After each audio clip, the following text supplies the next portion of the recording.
Brahmanbaria polytechnic ইনস্টিটিউটের শিক্ষার্থীরা ঢাকা সিলেট ও সিলেট কুমিল্লা মহাসড়ক অবরোধ করে বিক্ষোভ কর্মসূচি পালন করেছে।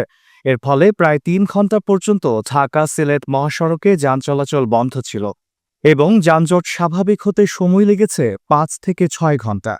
১৯ মার্চ সকাল থেকে এই বিক্ষোভ কর্মসূচি শুরু হয়, যেখানে বিজয়নগর উপজেলা ইসলামপুরে ঢাকা সিলেট মহাসড়কের রামপুর থেকে হবিগঞ্জের মাধবপুর পর্যন্ত প্রায় ১২ কিলোমিটার রাস্তায় দীর্ঘ যানজট সৃষ্টি হয়। এর ফলে যাত্রীরা চরম ভোগান্তিতে পড়ে। তবে শিক্ষার্থীরা অত্যন্ত শান্তিপূর্ণভাবে আন্দোলন করেছে। কোনো রকম জ্বালাও পোড়া বা ভাঙচুরের ঘটনা ঘটেনি। শিক্ষার্থীরা জানায়, হাইকোর্ট ৩০% পথ ক্রাফট ইন্সট্রাক্টরের পদোন্নতির পক্ষে রায় দিয়েছে, যার ফলে তারা জুনিয়র ইন্সট্রাক্টর পদে পদোন্নতি পাবেন।